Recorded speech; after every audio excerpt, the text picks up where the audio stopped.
future. We ask now that God the Holy Spirit will provide for each of us concentration, self-discipline, genuine humility, and anything else we could possibly need for a proper study. As always, we ask this in Christ's name. Amen. Get down to the bottom here. Okay. All right, we're still in the cosmic system, the study of the cosmic system. And we started this off as a result, of course, of being in James, the 4th chapter of James. What we saw was that there are two plans. There's God's plan and Satan's plan. God's plan is called grace, and Satan's plan is called evil. And then we see the strategic plan is X plus Y plus Z equals the plan of God. On God's side, and of course it's deception in Satan's. It's very easy. Anything that God has created, Satan just tries to duplicate and tries to make to deceive us. Okay, and then we have the divine dynasphere as the tactical application of God's plan, and the cosmic 1 and cosmic 2, which is what we're studying right now.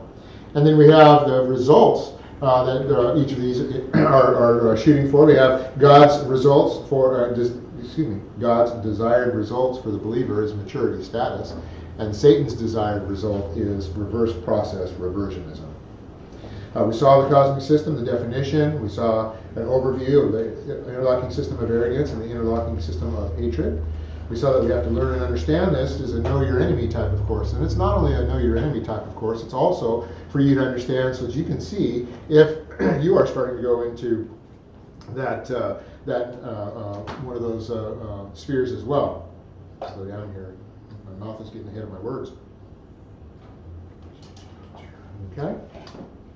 And then we saw a summary of the interlocking system of arrogance, and we saw all 12 of the gates associated with that. But before we did that, we saw that this is the interlocking system of arrogance, kernel likened to quicksand. The idea being that once you get in it, it's very hard to get out. Okay, and the longer you stay in, the deeper you go. Okay, until eventually you're completely covered in it, just like you would be in quicksand. You're completely engulfed, and you act and behave entirely based on the interlocking system of arrogance. We saw attitude of arrogance, criminal arrogance, rational and irrational arrogance. We saw the authority arrogance. The idea of authority arrogance, you have to remember, is not just being arrogant towards being under authority, but it's also the arrogance associated with being in authority. You need to make sure that you're not a tyrant, okay? Just like you have to make sure that you function properly while you're under authority, you have to understand, too, that when you're given authority, the authority has bounds. The authority is usually given, should only be given to make sure that you can fulfill the responsibilities that you've been given. And that's it. A classic example is the pastor-teacher. The pastor-teacher has authority in the church, okay? But outside the church, he doesn't have any authority. Okay, I can't tell you what to do outside of this church, but when you're in this church, I can tell you what to do, and I can kick you out, and I can discipline you, and things like that. I can chastise you. Fortunately, nobody here has ever really had to be chastised by Jack or me. So that's nice. But the idea is that if it ever came to that, we would certainly have the authority to do that. But you run your own life once you leave that door, okay? I have no authority over you. And you have arrogant pastors who believe that they do have authority over people outside of the church. They get a big head, and they think that they can control people's lives. We saw sexual arrogance, client nation arrogance, arrogance of unhappiness. This is one of the very detrimental types as well. Okay, you have individuals who are at their happiest when they're unhappy, if you will. Okay, and they want to see others be unhappy. It's one that very quickly leads to trying to get others into the cosmic system. We had psychopathic arrogance, arrogance of Christian service. This is one that we are seeing growing as Christianity starts to rebound a little bit and churches start to grow. You have the idea that you have pastors now who haven't studied properly. They haven't studied the languages. They don't teach from the languages. Instead, they teach from the heart. And what they do is they are actually encouraging individuals into this kind of arrogance. The idea being that you have to serve. Okay, we have all these things that have to be done in the church, and we do. Okay, every church has things that has to be done. Okay, but the idea is that you don't get kudos for that. You don't. It's just part of your job. Okay, as a deacon, you do what you're supposed to do as a deacon. Okay, as a congregation, you recognize things, you help. Okay, but you don't get merit for it. Then we saw iconoclastic arrogance, where you fall in love with an individual as opposed to what the individual is, without realizing that, or without continuing to realize that the individual is human, right? You put this person up on a pedestal, and then when their feet of clay show, you're disappointed and you try to rip them down. Negative volition arrogance. And then we went into point 5, which was the interlocking system of hatred. We saw it had a great impact on the individual and the nation. And the idea here was that the interlocking system of arrogance is focused on the individual. It is a very focused type of malfunction, and it's focused inwardly. The individual is focusing on, I'm so good, I'm so great, or I'm so miserable, I'm so unhappy, whatever it is, but the sentence always starts with I, okay? When you get into the interlocking system of hatred, what happens is you flipped over to the point where now the focus is God and God's plan, but it's focused at attacking it. It's focused at trying to show, that God's plan is not right. You've completely accepted Satan's plan of deception by the time you get into the interlocking system of hatred. And what's happening is you're now attacking. And so it switches from the I and it goes more external. And what you're trying to do is you're trying to destroy the things around you. And you start to bring other individuals, or you try to bring other individuals into that sphere. And so what happens is it starts to have a larger impact on the nation, because as you start to get people engulfed in it, okay, and their volition and their old sin nature, they start to follow you, okay, or they start their own little organization of trying to tear things down, okay, then what happens is you start to destroy the pivot and you start to destroy the client nation. And you start to see the malfunction in the client nation, okay, and all client nations end up going through this. Okay, and this is exactly what you see is the idea that we end up, the client nation ends up being destroyed within first, okay, before it's finally destroyed externally. Israel, before it went out into the 5th cycle of discipline, part of the 5 cycles of discipline is you have a destruction inside, you have degeneration, you have the things that lead to the nation being primed or primed for takeover. Okay, and so the very last cycle is the destruction and dispersion, okay, caused by the destruction from an outside nation. But all of the rot has happened internally, and it's because of the interlocking system of hatred. It's the idea that things start getting torn apart. Okay, believers no longer are functioning in the divine dynasphere. Therefore, they don't have the motivational virtues associated with functioning inside the divine dynasphere. And if you don't have the motivational virtues, then you don't have the functional virtues, right? And the motivational virtue of worship towards God, which is supposed to lead to morality towards man, goes away, then you lose morality towards man. And remember, as we've been reviewing it during the week, morality, okay, doesn't just mean sexual impropriety or propriety. Morality has to deal with all kinds of other issues. It has to deal with integrity. It has to deal with functioning properly when dealing with other individuals, up to and including manners. Have you looked around? Have you seen manners being taught? It's very few and far between when you find children that actually have manners, or young adults that actually have manners anymore. Okay? I always make sure to acknowledge it when I see it, But nowadays, it's nothing for someone 30 years your junior to try and call you by your first name. Nothing makes me vibrate more than something like that. That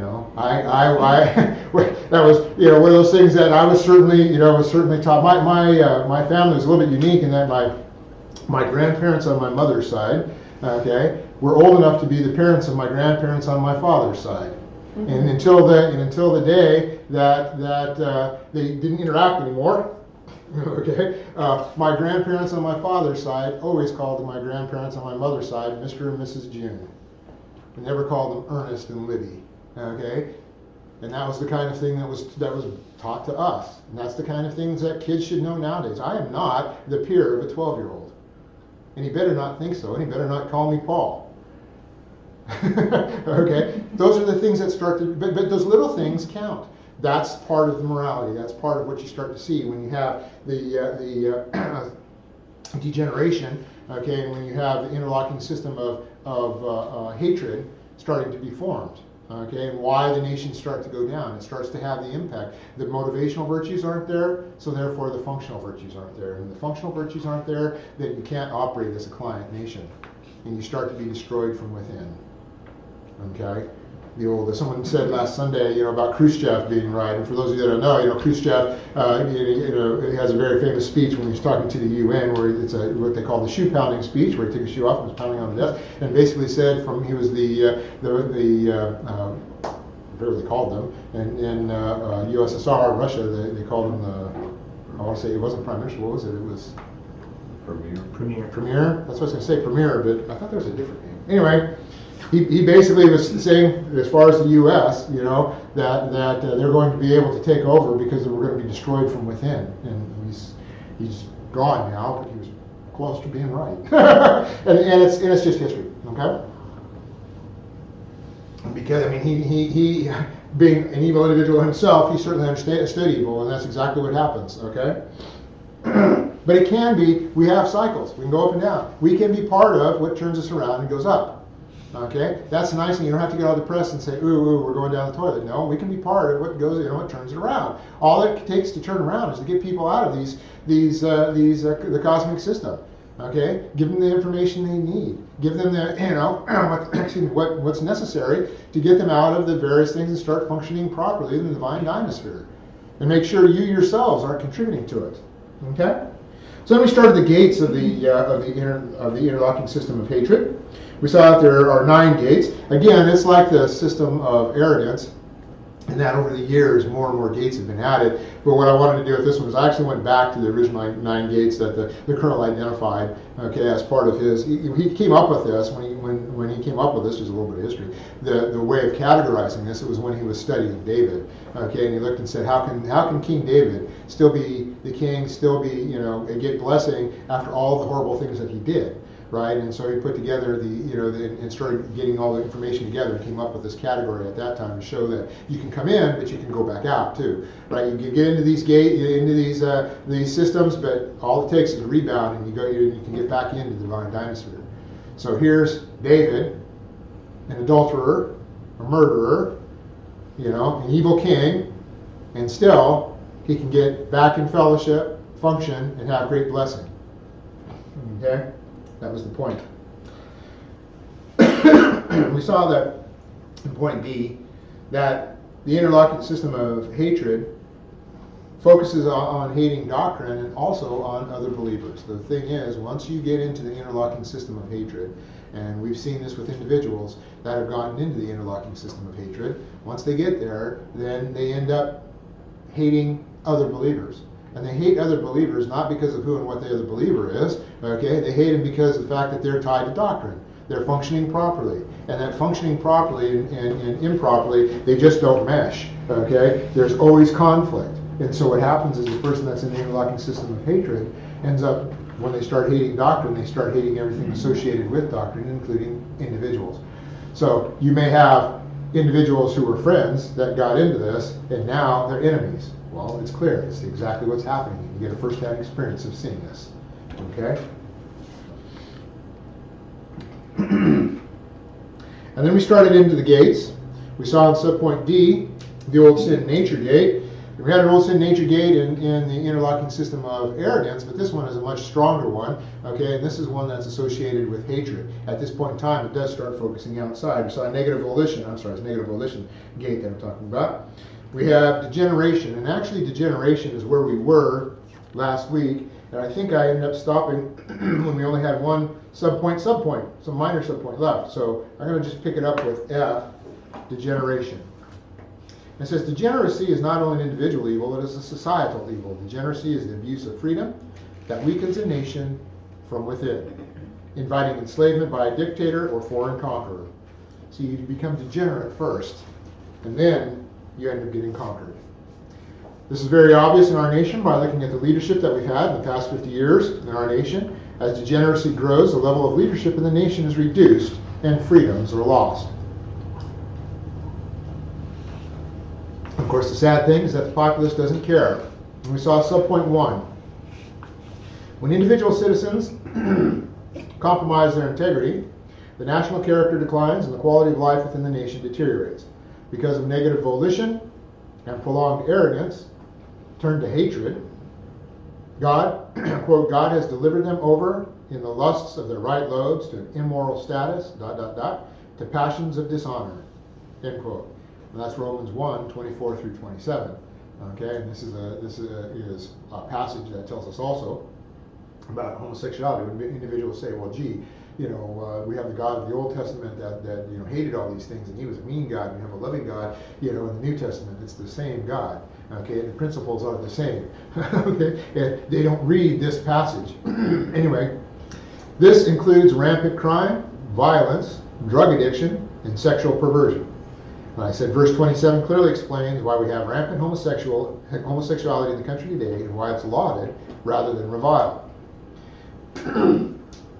Who would have thought that almost every show on TV nowadays, okay, who would have thought 30 years ago or 40 years ago that every TV show would have a flaming homosexual somewhere on the show, okay, as one of the main characters, usually, as in a lot of cases, the bright one.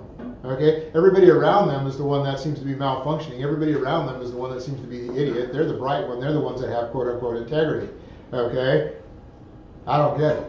Okay, it's wrong. It shouldn't be lauded, but it's lauded because our society has decided to accept it. Okay, it's like the idea of the male. Once we started having very, very strong feminism, okay, then men started becoming emasculated. We started having it done in schools, okay, and all of a sudden male scores started dropping in schools. You see it now, and kids are having problems in school. Males are having problems in school because they're not allowed to be male anymore. They have to be neutered.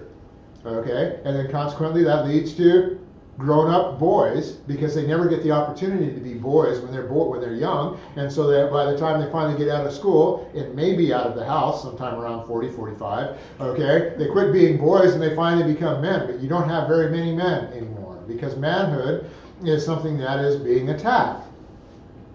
You don't believe me? Pick up any ad, look at any TV ad. Okay, my soapbox. Okay, I will not ever buy a Toyota because of that idiot that's on that ad.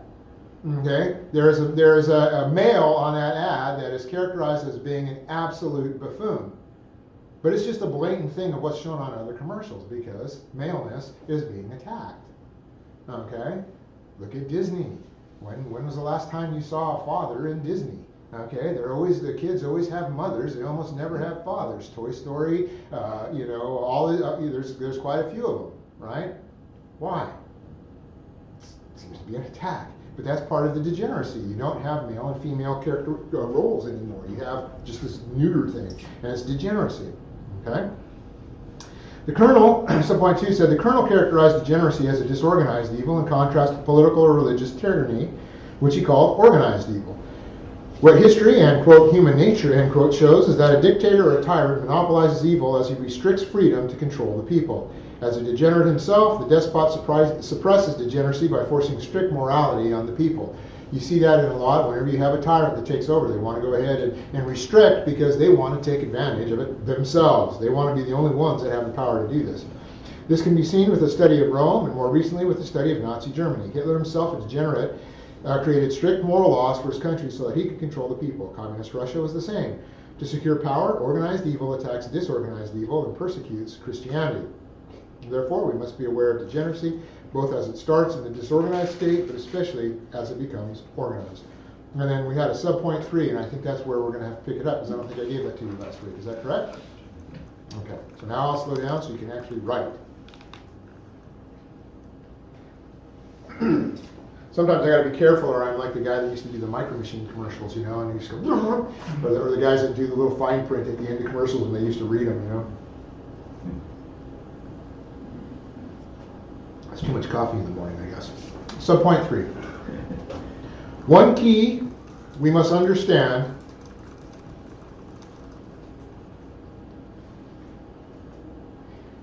is that degenerate unbelievers, remember unbelievers can get in these cosmic systems as well, okay? That degenerate unbelievers and believers,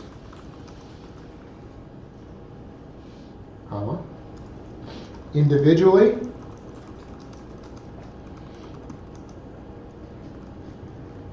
and in the, quote, unorganized state, end quote, comma, end quote,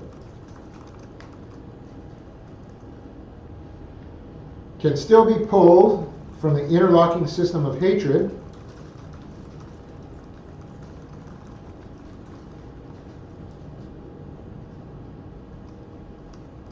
through evangelization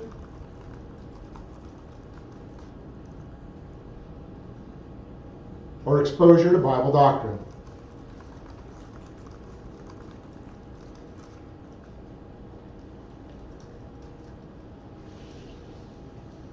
Remember, in the case of the unbeliever, if you evangelize and they are cognizant enough to understand it and they accept Christ as Savior, okay, then all of that goes away and the slate is wiped clean and they get to start from ground zero. Okay, with a believer it's a little bit harder because the believer has to get doctrine, okay, and that doctrine has to replace evil that they have already used to replace doctrine that they originally had. So now they have to get doctrine stuff back into their soul, and it's doctrine that they have refused to accept and or rejected, okay, in the past. Continue the point. It is hard, difficult, whatever, to get them to regain positive volition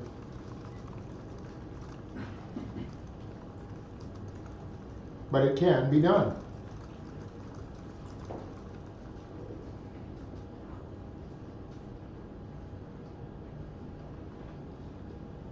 This hatred,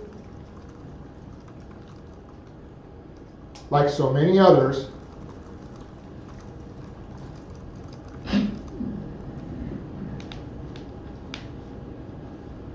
is focused on, quote, feeling good, end quote.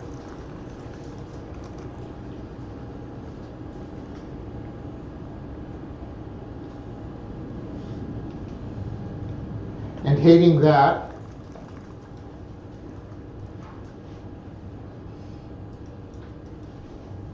which brings in restrictions, semicolon.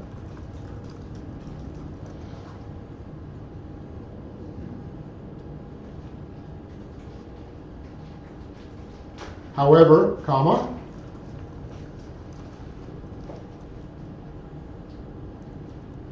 through Bible doctrine,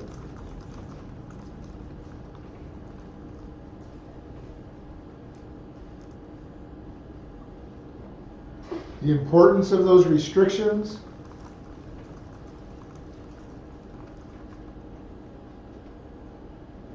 can be understood and appreciated.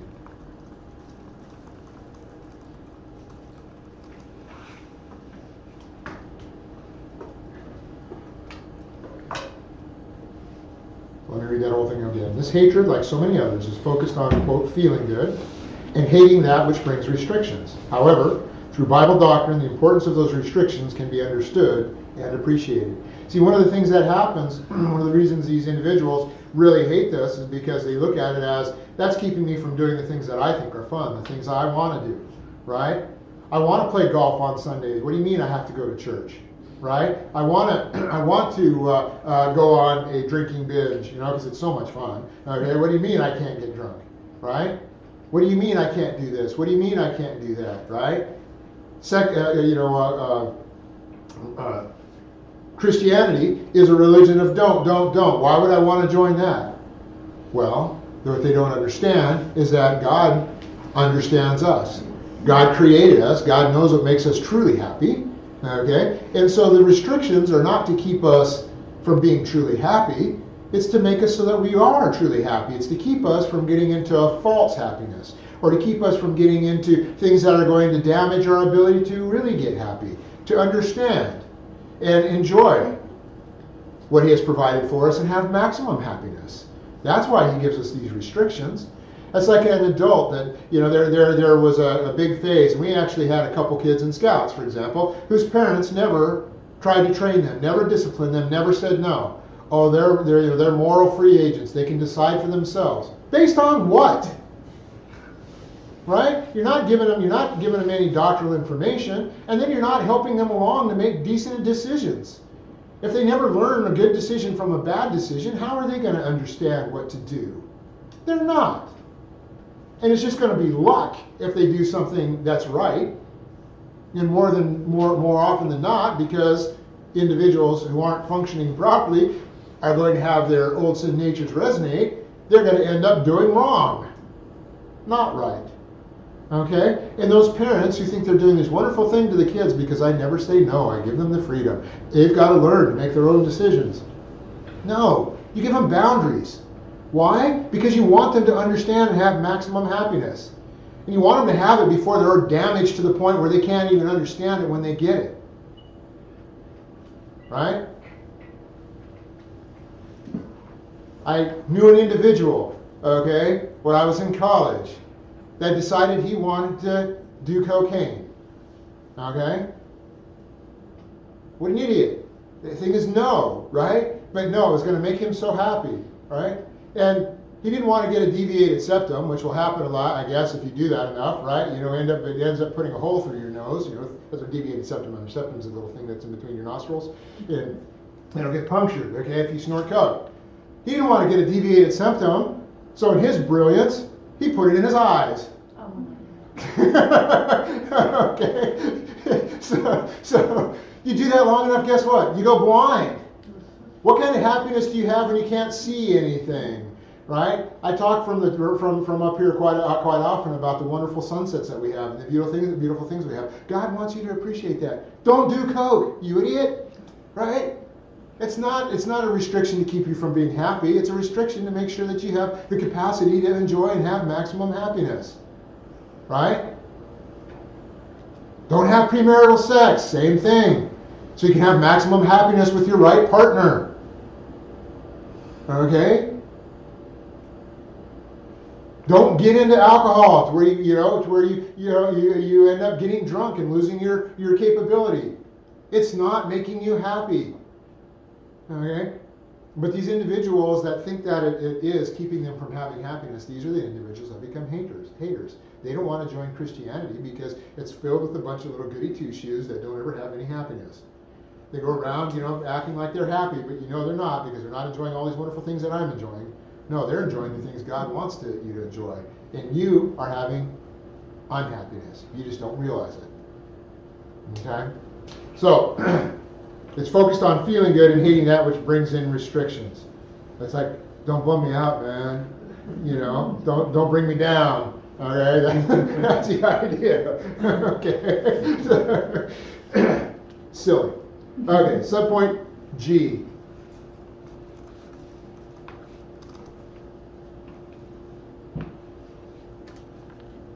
Anti-establishment.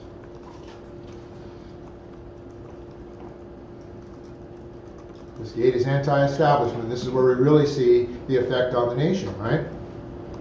So anti-establishment. The difference between arrogance and hatred becomes very obvious in this gate.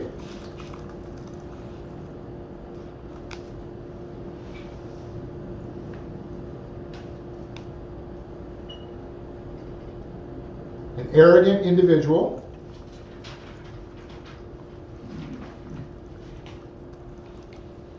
who refuses authority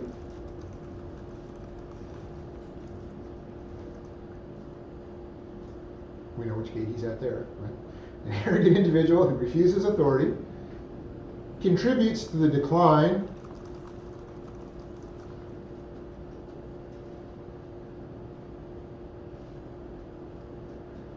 of society and the nation,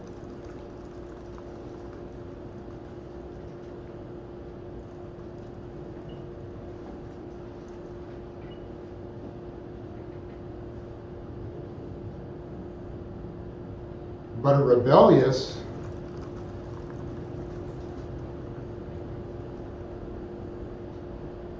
resentful person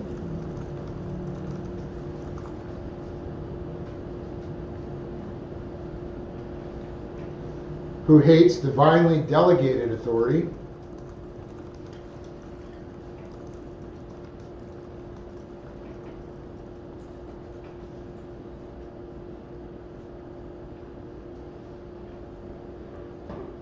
makes direct attacks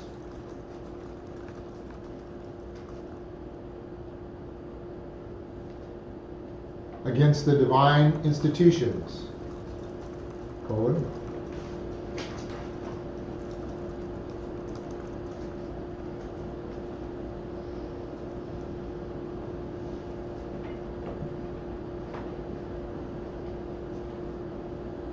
human freedom, marriage, the family, and national entity, period.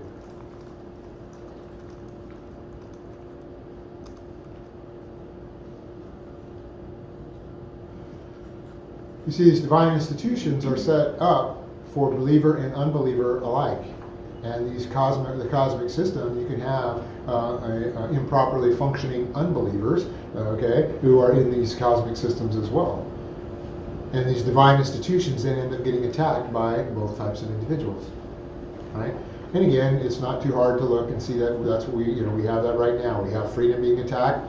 People want to quickly give up their freedom so that they can be protected by by someone else, by a tyrant, by mother government. If I don't want to have health care and I want to take the risk, then I shouldn't have to buy it and I shouldn't be punished if I don't. What should happen, though, is if I get into a serious accident or something and I don't have health care, then I die. Right? You let the consequences take care of the situation. But what's happened is we don't let people die because we have this false understanding of the dignity of human life. So people make choices knowing that there's a safety net there. I'm going to end up getting into a hospital, and so healthcare goes up, and so someone decides, rather than saying, no, we're not going to, the real answer is look at the cause and say, no, we're not going to pay for people to stay alive when they've made really dumb decisions. Okay? You should have the freedom to wear a motorcycle helmet or not. And if you decide not to wear a motorcycle helmet and you become brain dead, you get in an accident and you're brain dead, and you don't have insurance, you don't go on artificial, life. You die. But we don't do that. Instead, we put them on there and the costs go up. And so then the only answer becomes, well, we'll have to fix it in the back end by forcing people to have to pay for it. Right? That's part of the human freedom here. And then when we look at marriage and the family, okay, we see marriage attacked all the time. Okay, I was listening to one of the conservative talk show hosts the other day, and he said, I believe, and this is on a conservative channel, okay, I believe that government should be out of marriage. Because I'm not going to say anything morally about whether I think gay marriage is right or wrong, but I don't think the government has a right to be in marriage. Who do you think the authority is to protect this freedom? If the government's not involved in marriage, then marriage doesn't have a role. And when you have a conservative person saying something like that, he's so far off base, he doesn't understand anything about marriage at all. Marriage has to be protected by somebody so that the bigger guy doesn't come and steal your wife. Or a bigger woman come and steal your husband. But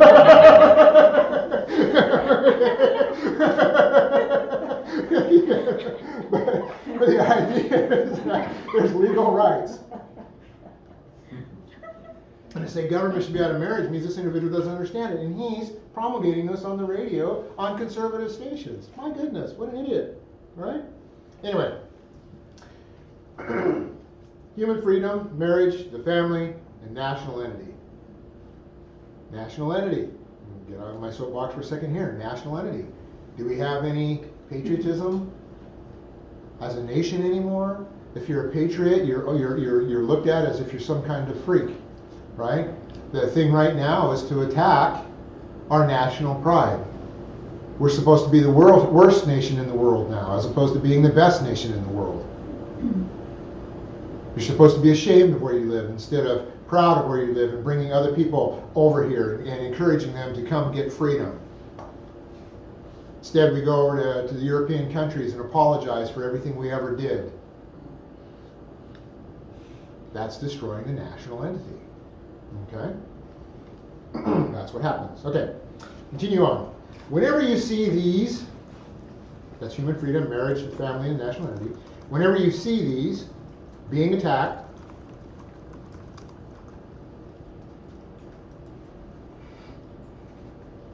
you see an individual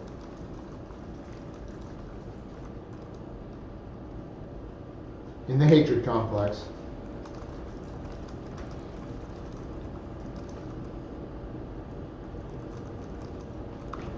When freedom to worship is attacked,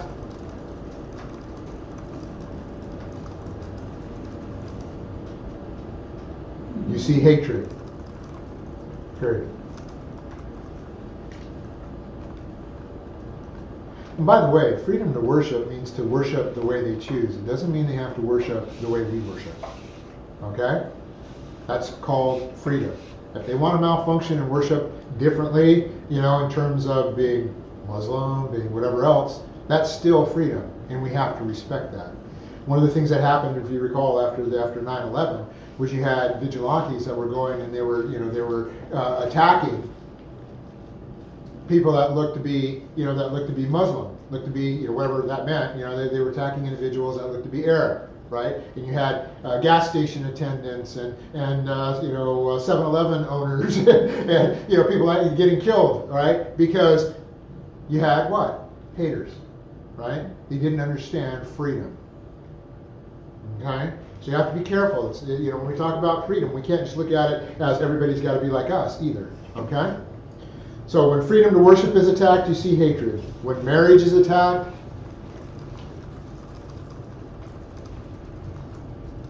you see hatred.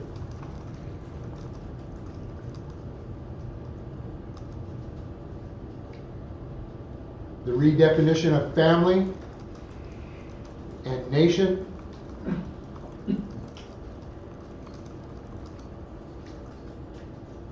is a result of individuals in the hatred complex.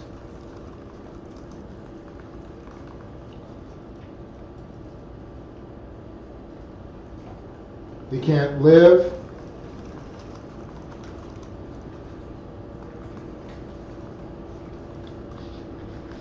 within the bounds of the laws of divine establishment.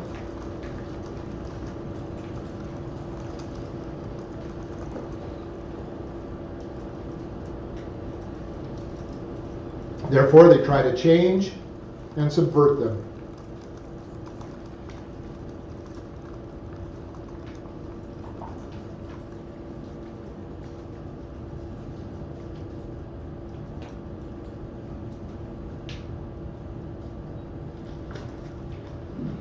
These evil malcontents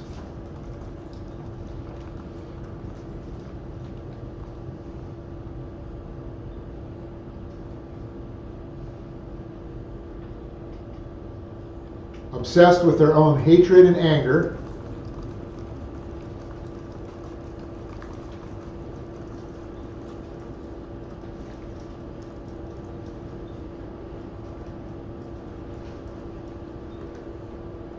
never offer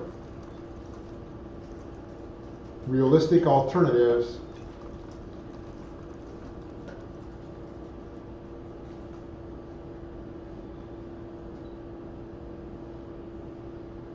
to the institutions they are trying to destroy,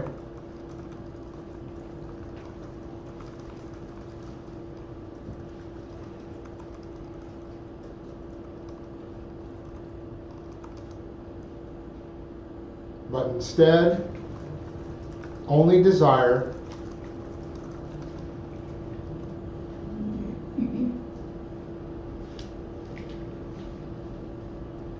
to demolish the institutions and authorities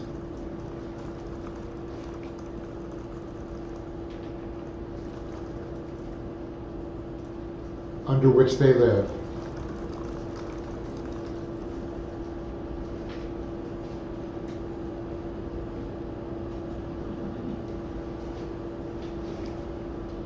See, when that happens at a national level, that becomes revolution. And revolution is not right. Okay, revolution is wrong from the standpoint that it's this hatred. Okay, there's not putting in a different institution. What they're doing is trying to destroy what's there. That's why it's important.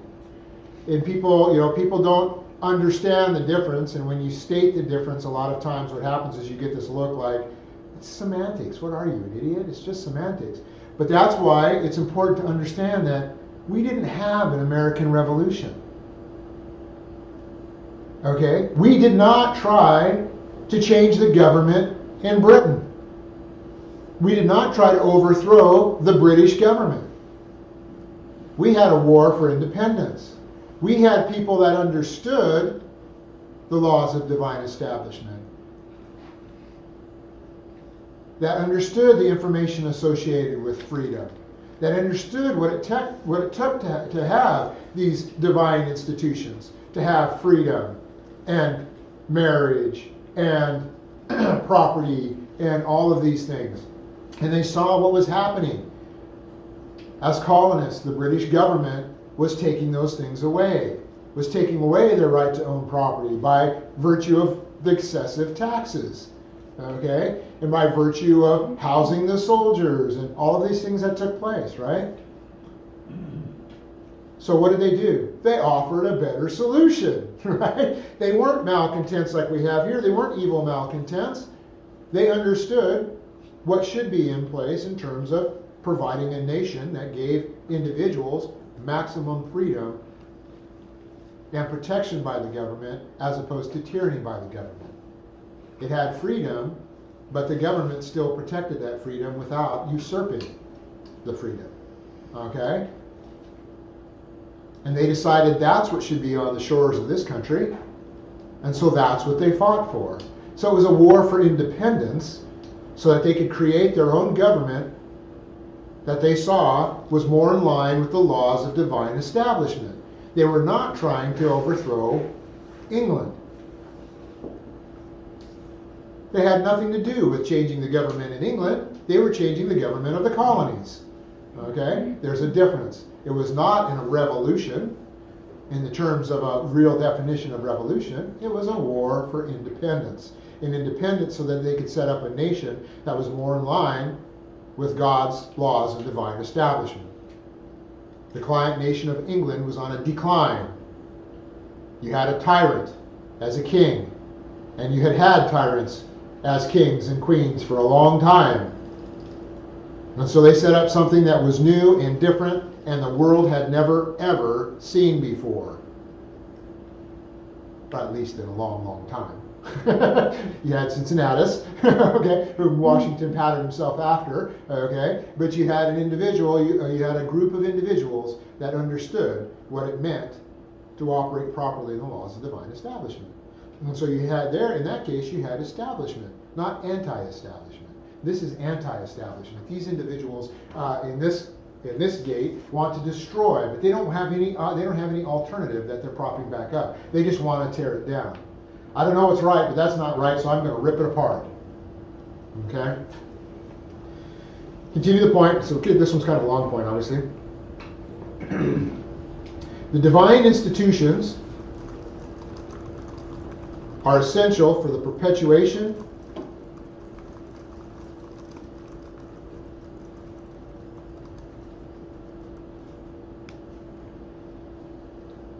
and prosperity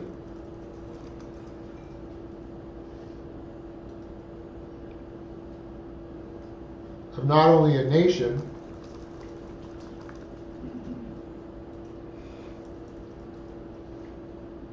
but of mankind.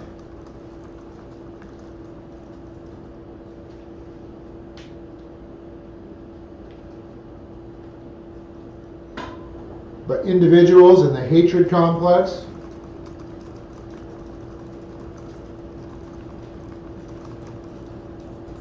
destroy human freedom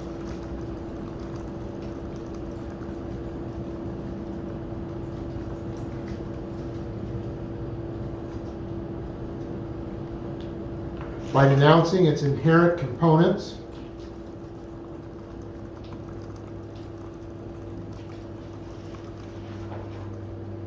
of volition,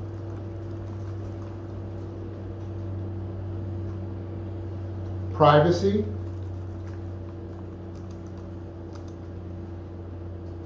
property,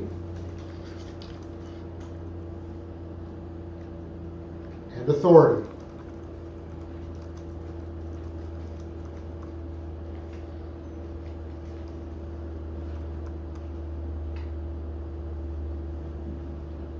See, Satan's plan of deception is so deceptive.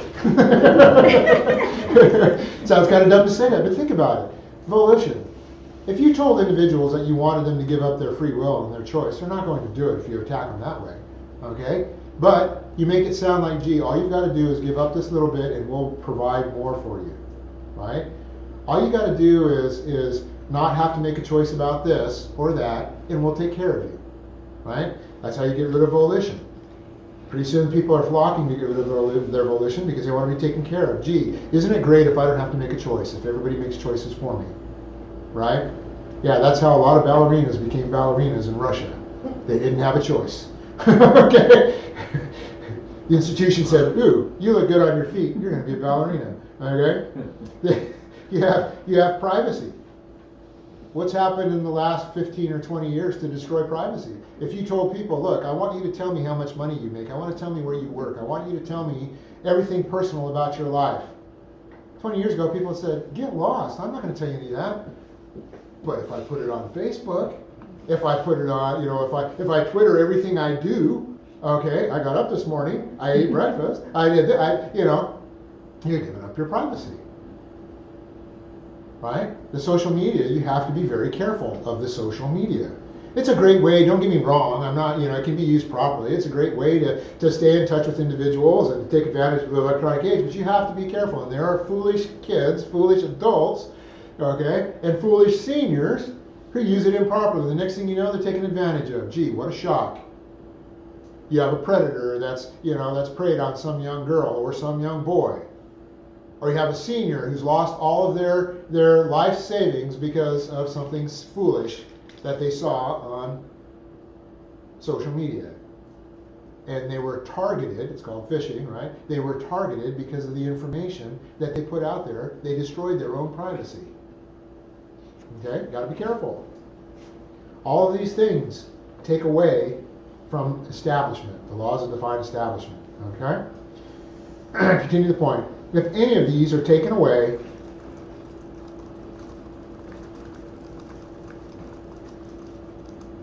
mankind is being limited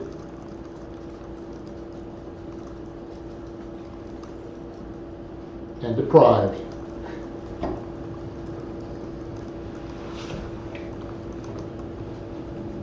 If any of these are being taken away,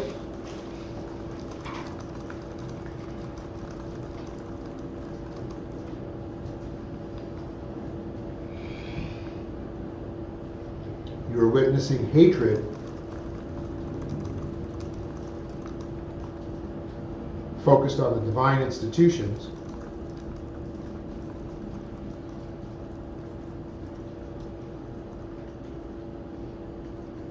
in this gate of anti-establishment hatred.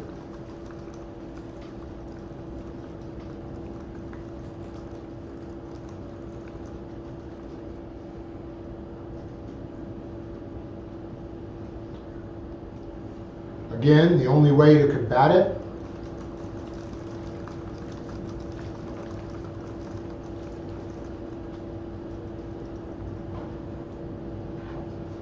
is through doctrine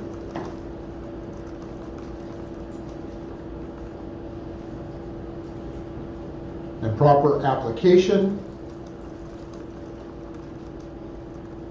example, and virtue.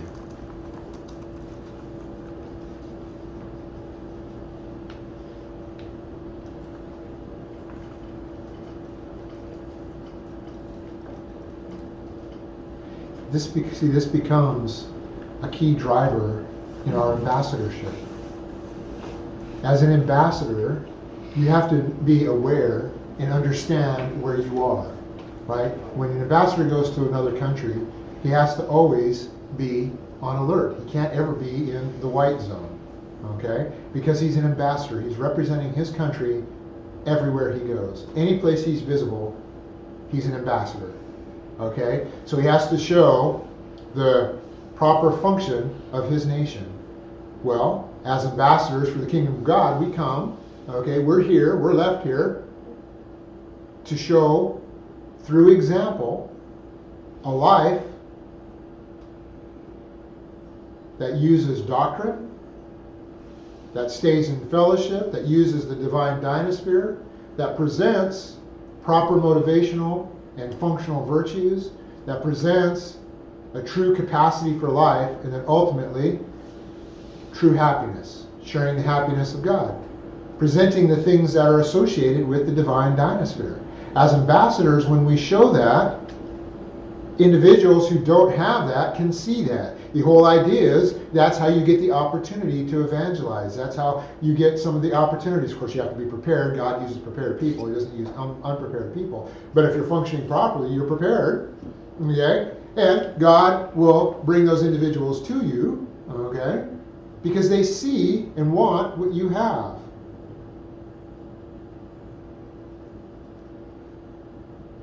So it's through doctrine and it's through application and example. When you have virtue in a virtueless society, you will stand out. People go, oh my gosh, why wouldn't you do such and such? Because it's wrong. Yeah, but nobody's looking. It's wrong. I don't care if anybody's looking or not. But don't you understand? No, it's wrong.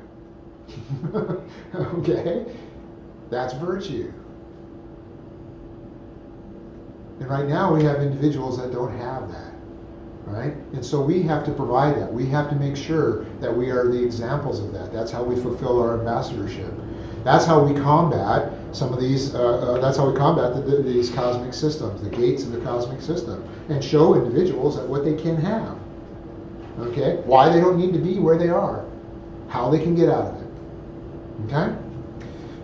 The next one is point H. But it's going to have to wait till the second class because I keep yammering too much.